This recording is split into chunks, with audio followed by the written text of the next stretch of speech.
अस्सलाम वालेकुम, welcome to my YouTube channel. आज का जो वीडियो है थोड़ा ब्रीफ नहीं होगा, डिटेल से मैं बनाऊंगा। इसलिए बनाऊंगा क्योंकि अक्सर जो क्लाइंट्स होते हैं वो जब भी मुझसे कांटेक्ट करते हैं उनको पता ही नहीं होता है कि कौन से लोग जो है वो एलिजिबल है, अप्लाई कर सकते हैं और कौन से लोग हैं वो अप्लाई नहीं कर सकते हैं। सबसे आज मेरी दरख्वास्त है कि अगर आप लोग शेंजन के लिए या फिर किसी भी कंट्री के लिए जैसे कनाडा हो गया या यूके हो गया, ऑस्ट्रेलिया, इनके लिए आप सबसे पहले अपने जो रिक्वायरमेंट्स है आप ये देखें कि क्या आप इसके लिए एलिजिबल है या नहीं है। जैसे कि मैं अक्सर अपने वीडियोस में बताता हूं कि अगर आपके पास 6 महीना पुराना बैंक स्टेटमेंट नहीं है तो आप अप्लाई नहीं कर सकते हैं। और अगर आपके पास 6 महीना पुराना बैंक स्टेटमेंट है, उसमें ट्रांजैक्शन होती आ रही है और इसके साथ साथ आपके अकाउंट में 12 लाख 15 लाख 20 लाख रुपए होनी चाहिए, जिसको हम क्लोजिंग स्टेटमेंट कहते हैं। और दूसरी बात यह है कि आप अगर 20 लाख आपके पास है, 15 लाख आपके पास है, 12 लाख आपके पास तो है, लेकिन आपके पास ये आप सबूत नहीं दे सकते, प्रूफ नहीं दे सकते कि आप करते क्या है। भाई जिधर आप अप्लाई कर रहे हैं, जिस मुल्क के लिए कर रहे हैं, आप विजिट वीज़ा के लिए अप्लाई कर रहे हैं, आप कोई वर्क परमिट पे तो नहीं जा रहे हैं। अगर आप विजिट पे जा रहे हैं तो वापस आप आएंगे, आप वापस आएंगे, कैसे आएंगे ये प्रूफ आपने एम्बेसी को देना होगा। उसके लिए आपके पास पीछे कुछ ना कुछ होना चाहिए, जैसे कि आपके पास बिजनेस होना चाहिए या फिर आपके पास जॉब होना चाहिए।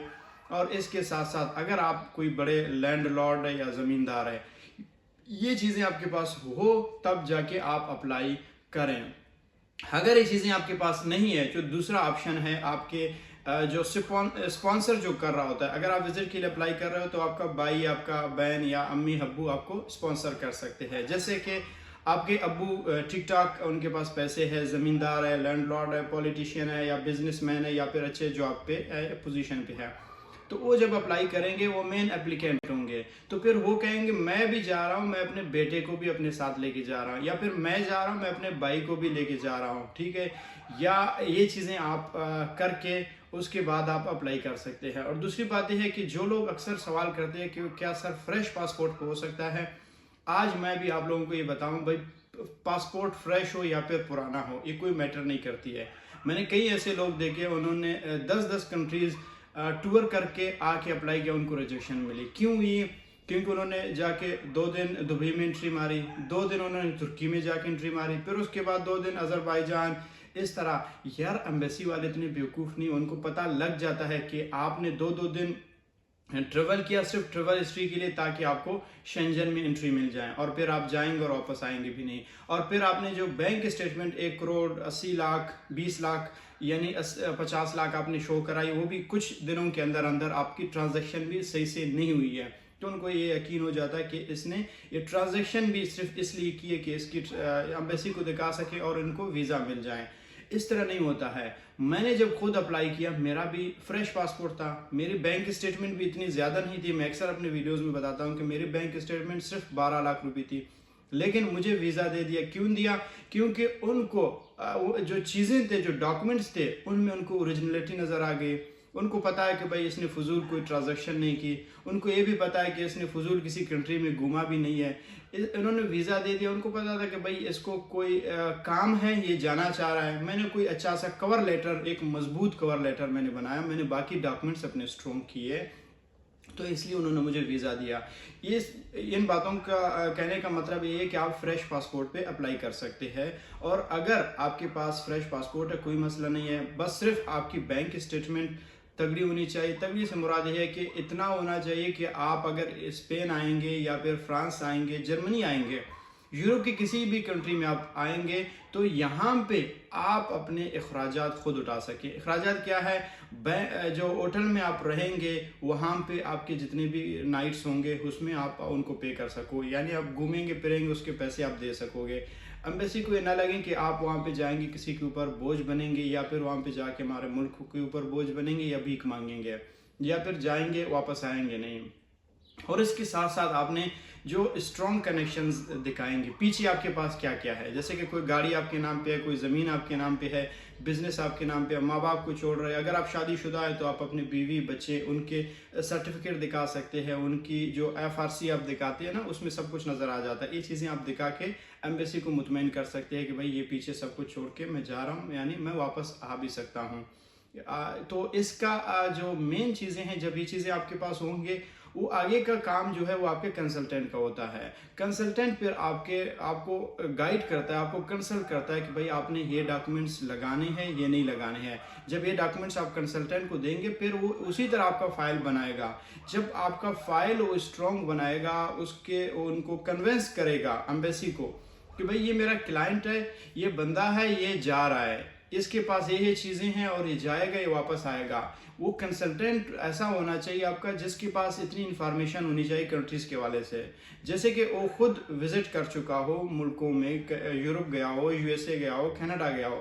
अब जैसे कि मैं हूँ, मैं कनाडा का काम तो करता हूँ, सॉरी शेंजन का काम करता हूँ, लेकिन मैं USA का काम नहीं करता हूँ। क्यों नहीं करता हूँ? क्योंकि मुझे उसका एक्सपीरियंस नहीं है।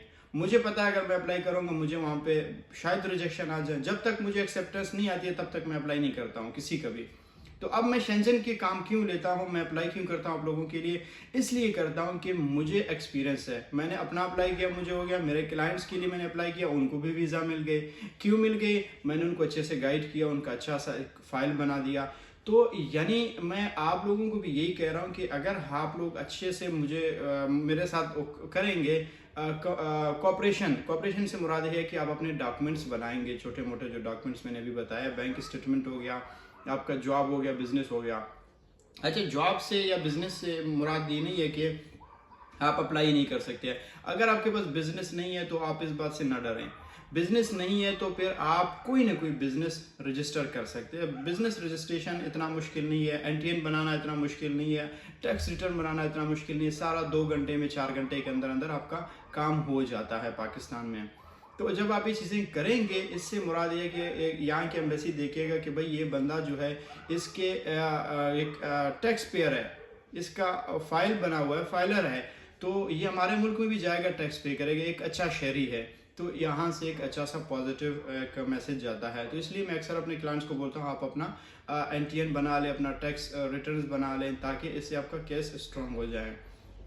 तो बाकी जो लोगों के पास ये डॉक्यूमेंट्स नहीं है, यानी बैंक स्टेटमेंट नहीं है, या फिर उसके पास कोई जॉब नहीं है, कोई डॉक्यूमेंट्स नहीं बना सकता है, तो उनको मैं बिल्कुल भी रिजेक्ट करता हूँ, मैं उनके केस नहीं लेता हूँ। क्योंकि मुझे पता है मुफ्त में उनको रिजेक्शन आ जाएगा, उनके पैसे ज़ाया हो जाएंगे। मैं कभी भी नहीं चाहता हूँ कि किसी के दिल आज़ारी हो जाए, कोई मुझे बददुआ दे, कोई मुझसे नाराज़ हो जाए।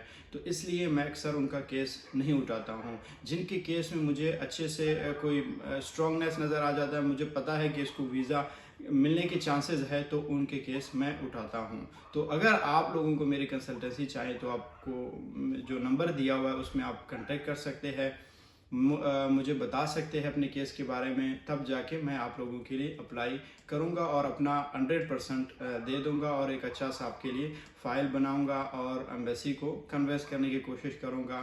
और सबसे बढ़कर जो आजकल न्यू ईयर आ रही है या 25 दिसंबर आ रही है, जिसमें यहाँ के लोग क्रिसमस को सेलिब्रेट करते हैं, इसमें आप लोग अप्लाई कर सकते हैं। और इसमें वीज़ा रेशो भी ठीक होने जा रहा है और ठीक होता भी है हमेशा हर साल में। तो आप लोग भी इस अपॉर्चुनिटी से, इस मौके से फ़ायदा उठाएं और जल्द अज जल्द अपने डॉक्यूमेंट्स बनाएं और कंटेक्ट करें।